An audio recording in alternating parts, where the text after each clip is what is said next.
नमस्कार मित्रांनो, मी उदय लाड पुन्हा एकदा स्वागत करतो आपल्या आवडत्या यूट्यूब चॅनल शेती मित्रवर। मित्रांनो, थंबनेलनुसार आजचा मुद्दा आपल्याला कळाला आहे की आपण काय पाहणार आहोत मित्रांनो, की उन्हाळ्यामध्ये पालक शेतीची आपण कशा पद्धतीने लागवड करू शकतो आणि आपल्या ज्यावेळेस पेरणीचा हंगाम येईल तोपर्यंत आपण पालक लागवड करून आपले शेत हे पेरणीसाठी योग्य कशा पद्धतीने करू शकतो। तर अशा याच्यामध्ये 30 दिवसात कशा पद्धतीने उन्हाळी पालक शेती हे पाहणार आहोत आणि याच्या माध्यमातून कमीत कमी प्रति महिना हा जवळपास 1 लाख रुपयापर्यंत तुम्हाला कसा कमावता येईल हे पाहता येणार आहे मित्रांनो। आणि पालक शेती म्हटलं की जवळपास तुम्हाला दर 1 ते 2 दिवस आड करून इन्कम होत राहणार आहे।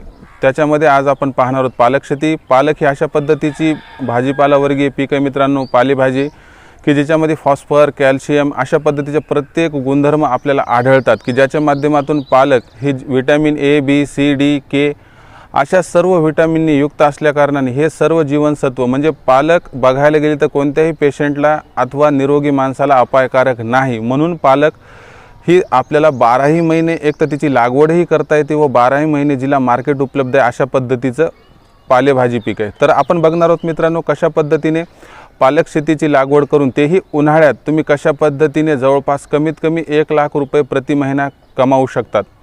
तुम्हाला हा व्हिडिओ सुरुवातीपासून शेवटपर्यंत पाहिल्यानंतर याच्यातील सर्व माहिती कळेल व त्याच्यानंतर तुम्हाला लक्षात येईल की कशा पद्धतीने पालक शेती करून तुम्ही आरामशीर पद्धतीने एका महिन्यामध्ये जवळपास 1 लाख रुपयाची इन्कम कमावू शकता व याच्यामध्ये कशा पद्धतीचं नियोजन करायचं हे सर्व आता आपण व्हिडिओमध्ये पाहूयात। मित्रांनो, तुम्ही जर चॅनलवर नवीन असाल तर प्लीज चॅनलला सबस्क्राईब करून घ्या आणि बाजूची बेल आयकॉन घंटी जी आहे तिला प्रेस करून ऑल नोटिफिकेशन ऑन करा, ज्यामुळे आपल्या चॅनलवर येणारा प्रत्येक व्हिडिओ आपल्याला मिळत राहील। तर मित्रांनो, पालक शेती याबद्दलची आपण आता सविस्तर माहिती घेऊयात। पालक शेतीसाठी जमीन कशी असायला हवी, हवामान कसं असायला हवं, 12 महिन्यात कधी लागवड करता येते, कोणतं खत व्यवस्थापन करायचं, कोणते फवारणी, ह्या सर्व गोष्टीचं विश्लेषण आता पाहू।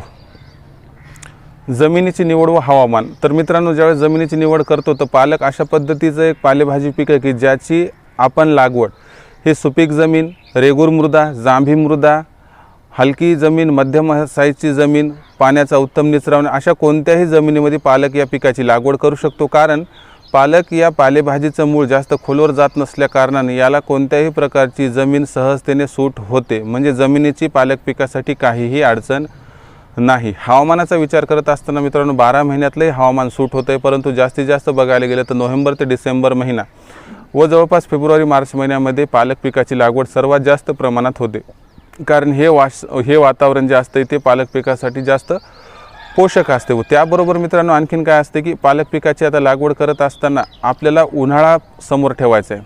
तापमान थोडं वाढलं किंवा तापमान कमी झालं तर पालक स्वतःला ॲडजस्ट करून घेऊ शकते, परंतु 40 डिग्री सेल्सिअसच्या पुढे जर तापमान गेलं आणि 10 डिग्री सेल्सिअसच्या खाली तापमान आलं तर थोड्याफार प्रमाणात त्याला फुलं येण्याची संभावना असते किंवा थोड्याफार प्रमाणात त्याची वाढ कमी जास्त होऊ शकते।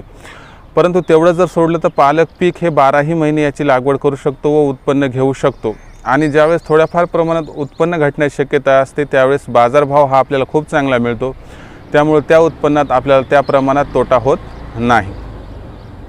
त्यानंतरचा महत्त्वाचा मुद्दा मित्रांनो की पूर्व मशागत जमिनीची काय करावी लागेल। तर ज्यावेळेस आपल्याला जमीन तयार करायची मित्रांनो त्यावेळेस तुम्हाला काय करून घ्यायचे की प्रथम नांगरणी करून घ्यायची।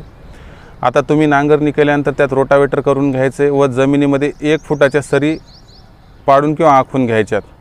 याच्यामध्ये तुम्हाला 1 फुटाच्या सरी आखून घेत असताना दोन्ही साईडनं आपल्याला त्या ठिकाणी पालक बीजाचं वापर करायचा आहे, त्याच्यामुळं ती 1 फुटाची सरी ही झालीच पाहिजे। आता अशा पद्धतीची पूर्व मशागत करायची। जर आपल्याकडे उपलब्ध असेल तर शेणखताचा उपयोग केला तर खूप चांगलं, नसेल तरीही ॲडजस्ट होऊन जाते। आता त्यानंतर जर भेसळ डोसचा उपयोग करण्याची वेळ आली तर एका एकरात भेसळ डोस किती लागतो हे पाहणं गरजेचं आहे मित्रांनो। पालक या पिकासाठी सर्वात महत्त्वाची गोष्ट असते मित्रांनो नायट्रोजन आणि फॉस्फरस या 2 घटकांची सर्वात जास्त रासायनिक आवश्यकता असते। रासायनिक खतांचा विचार करत असताना जर एकराचा विचार केला मित्रांनो तर याच्यामध्ये तुम्हाला जवळपास 100 किलो त्या ठिकाणी नायट्रोजन, 50 किलो फॉस्फरस आणि 50 किलो पोटॅशियम लागणार आहे। तर याचा भेसळ डोस जमिनीतून तुम्ही काय करायचे, तुम्हाला पूर्व मशागत करत असताना जमीन तयार करत असताना तुम्हाला त्याच वेळेस देऊन घ्यायचा आहे की ज्याच्या माध्यमातून तुम्ही ज्यावेळेस पालकला लागवड करताल व पाण्याची व्यवस्था करताल त्यावेळेस तो खत त्याला मिळून जाईल। आता हा खत व्यवस्थापन करत असताना इतर पिकाप्रमाणे पालक या पिकाला जास्त प्रमाणात खतही लागत नाही। आणि राहिला फवारणीचा प्रश्न मित्रांनो, तर फवारणीमध्ये पालक हे पीक अशा पद्धती की ज्याला जास्त प्रमाणात फवारणी लागत नाही। याच्यामध्ये तुम्ही 15 दिवसानंतर वाढीच्या अवस्थेत जर युरिया दिला व युरियाचं समजा जवळपास एक 30 ते 40 किलो युरिया प्रति एकर दिला व त्याबरोबरच जर युरियाची प्रति एकर 1.5 ते 2 किलो अशी फवारणी करून घेतली मित्रांनो, तर याच्या माध्यमातून काय होऊ शकते की त्याचे जे पानं असतात त्याची वाढायला मदत होते व हे पानं वाढल्यानंतर त्याचा आकार वाढतो व आकार वाढल्यानंतर त्याचं वजनही जास्त भरतं व या वजनामुळे आपल्याला होणारा जो नफा आहे तो जास्तीत जास्त प्रमाणात होत असतो। परंतु पालक लागवड करत असताना आपल्याला थोडा बदल करायचा मित्रांनो। या ठिकाणी आपल्याला काय करायचं आहे, महत्त्वाची गोष्ट की आपल्याला एका एकराचे जवळपास 10-10 गुंठ्याचे 4 प्लॉट करायचे, तर त्यांच्यामध्ये जवळपास 4 ते 5 दिवसाचं अंतर ठेवून आपल्याला पालक लागवड करायची आहे। 1 फुटाच्या सरीमध्ये तुम्हाला जवळपास 1-1 फुटाचं अंतर ठेवलं तरी चालून जाते। आता प्रश्न येतो की पालक पीक लागवड करत असताना कोणती व्हरायटी निवडावी व त्याबरोबरच किती बीज आपल्याला एका एकरासाठी लागू शकते। जर 1 एकर बीजाचा विचार केला मित्रांनो, तर 1 एकर बीज जे आता नवीन हायब्रिड व्हरायटी आल्या आता, ज्याच्यामध्ये पुषा हरित, त्यानंतर पुषा ज्योती, ॲग्रीवन यासारख्या ज्या व्हरायटी आहेत किंवा ऑल ग्रीन यासारख्या व्हरायट्या आहेत, तर या हायब्रिड व्हरायटी आहेत, यांची वाढही लवकर होते व कोणत्याही हवामानात या टिकून राहतात। या व्हरायट्यांचा वापर करत असताना जवळपास 10 किलो तुम्हाला बीज हे एका एकरासाठी लागू शकते। पण बरेच शेतकरी मित्र काय की घरगुती बीज लावतात। जे मित्र घरगुती बीज लावतात त्यांनी एक गोष्टीची काळजी घ्या मित्रांनो की ज्यावेळेस तुम्ही घरगुती बीजाचा वापर करतात त्याच्यावर बीज प्रक्रिया करून घ्या। थायरम, नायट्रो ट्रायकोडर्मा यांचा तुम्ही जर वापर केला तर त्याच्या माध्यमातून बीज प्रक्रिया होईल व कशाही पद्धतीचा मर रोग येणार नाही किंवा जे उन्हाळ्यामध्ये एक मर रोगाची अडचण किंवा आशंका असते त्या समस्येपासून तुमचं सुटका होऊ शकते। कारण बीज एकदा लागवड चांगली झाली व पालक उगवण क्षमता चांगली झाली की त्याच्यापासून मिळणारं उत्पादन कुठेही जात नाही। त्यामुळे बीज प्रक्रिया करणे अत्यंत आवश्यक आहे व तुमच्या लोकल एरियामध्ये काही व्हरायटी असतील तर त्यांचा देखील तुम्ही वापर करू शकतात। आता प्रश्न पडतो फवारणीचा विचार करत असताना बघायला गेलं तर त्या प्रमाणात पालक जे पीक आहे पालेभाजी याच्यावर जास्त प्रमाणात रोग येत नाहीत। असं म्हटलं जाते की पालक, कोथिंबीर यासारखी पिके आहेत की यांना फवारणीची आवश्यकता नाही, परंतु थोड्याफार प्रमाणात जर आपल्याला किडीचा व प्रादुर्भाव होण्याची शक्यता असेल उन्हाळ्यात तर तोही होत नाही, परंतु थोड्याफार प्रमाणात जर आपण विचार केला तर क्लोरोफोरोफास आणि सायपरमॅथिन या दोन्हींचा वापर केला तर त्याच्या माध्यमातून येणारी किडीची जी समस्या आहे थोड्याफार प्रमाणात तीही निघून जाईल व त्याबरोबर आपल्या पानाचा जो आकार आहे तोही व्यवस्थित होईल व पानाचा आकार थोड्याफार प्रमाणात जाड झाला तर त्याच्या माध्यमातून उत्पादनात भरच पडेल। आता प्रत्येक मित्राचा विचार येतो की मग उत्पन्नाचं कसे उत्पन्न किती होऊ शकते। एक प्राथमिक स्वरूपामध्ये प्रायमरी स्टेजवर उत्पन्नाचा जर विचार केला मित्रांनो तर एका गुंठ्याला जवळपास 2 क्विंटल पालक ही उत्पन्न देते आणि आपल्याला काय करायचे 4-4 प्लॉट करायचे त्याच्यामध्ये 10-10 गुंठ्याचे। 10 गुंठ्याचा एकंदर विचार करायला गेलं तर मित्रांनो 20 क्विंटल हे आपल्याला पालक भाजीचं उत्पादन हे जवळपास 10 गुंठ्यातून आरामशीर पद्धतीने होते। म्हणजे याचा अर्थ काय मित्रांनो की जवळपास तुम्हाला पालक उत्पादन करत असताना जवळपास 10 गुंठ्यातून 20 क्विंटल ना त्याला 10 रुपये प्रति किलो असा जर भाव मिळाला तर जवळपास 1000 रुपये क्विंटल म्हणजे 20,000 रुपयाचं तुम्हाला 10 गुंठ्याच्या एका प्लॉटमधून नफा व्हायला काही हरकत नाही। आपले एकूण 4 प्लॉट आहेत, याचा अर्थ आपल्याला जवळपास 5 ते 7 दिवसाच्या अंतरानं आपल्याला काय होणार जवळपास प्रत्येक प्लॉटमधून 20 ते 25,000 रुपयाचं उत्पन्न व्हायला हरकत नाही। म्हणजे मंथली एका महिन्यात तुम्हाला जवळपास 1 लाख रुपयापर्यंतचा नफा होतो।